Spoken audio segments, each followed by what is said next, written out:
हेरगिरीच्या आरोपाखाली अटक करण्यात आलेली ज्योती मल्होत्रा पाकच्या सूचनेनुसार काम करत होती। ज्योती पाकिस्तान उच्चायुक्तालयातील अधिकारी दानिशच्या सतत संपर्कात, ज्योतीची कबुली।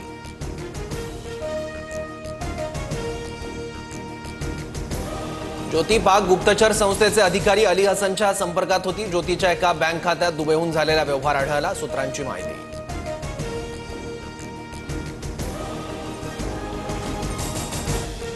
उत्तर प्रदेशच्या एटीएस कडून मोठ्या कटाचा पर्दाफाश। मुरादाबादमधून अटक केलेल्या शहजादला प्रशिक्षणासाठी पाकिस्तानात पाठवलं।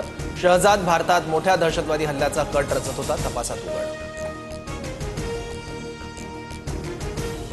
पाकिस्तानात कुचदार जिल्ह्यात शाळेची बस स्फोटकांनी उडवली। 4 मुलांचा मृत्यू, 38 विद्यार्थी जखमी। हल्ल्याची जबाबदारी अद्याप कोणीही स्वीकारलेली नाही।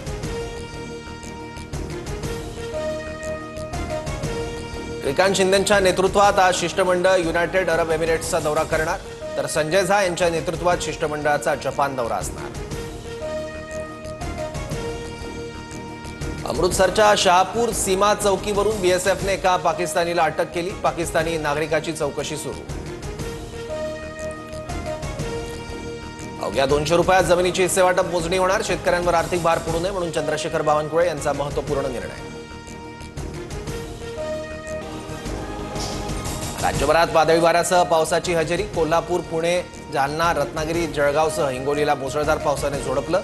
मान्सूनपूर्व पावसामुळे आतापर्यंत 23,331 हेक्टरवरील पिकांचं नुकसान।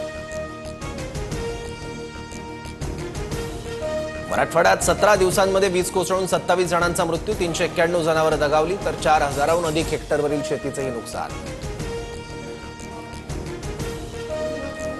बुलढाण्यात वळवाच्या पावसाचा 56 गावांना फटका, 500 हेक्टरवरील पिकांचं नुकसान। जिल्ह्यात वीज पडून 12 जनावरं दगावली।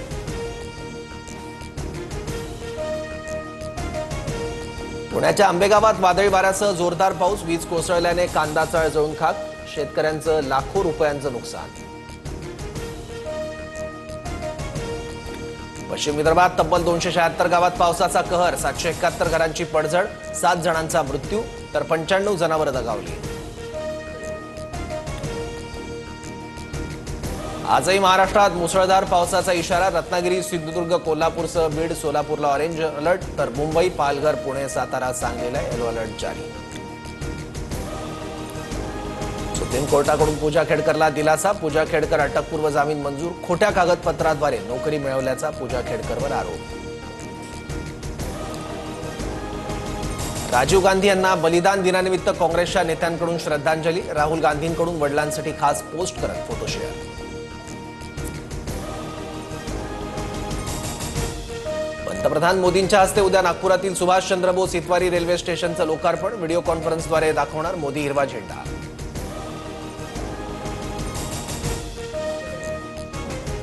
मुंबई महापालिकेची निवडणूक 2017च्याच प्रभाग रचनेनुसार होणार, सूत्रांची माहिती। 227 प्रभागांमध्ये निवडणुकीसाठी तयारी सुरू।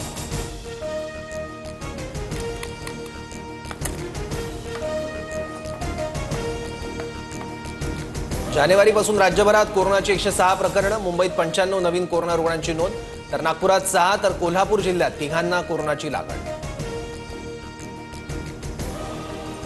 ज्येष्ठ शास्त्रज्ञ आणि अणुऊर्जा आयोगाचे माजी अध्यक्ष एम.आर. श्रीनिवासन यांचं निधन। पहिली संशोधन अणुभट्टी उभारण्यात डॉक्टर होमी भाभा यांच्यासोबत श्रीनिवासन यांचं मोलाचं योगदान।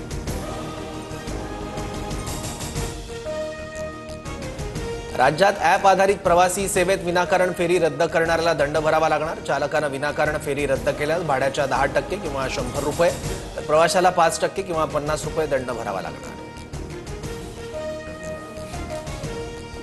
आयपीएलमध्ये आता प्रत्येक सामन्यांसाठी 2 तासांचा अतिरिक्त वेळ। पावसाच्या शक्यतेमुळे आयपीएलमध्ये नवा नियम लागू।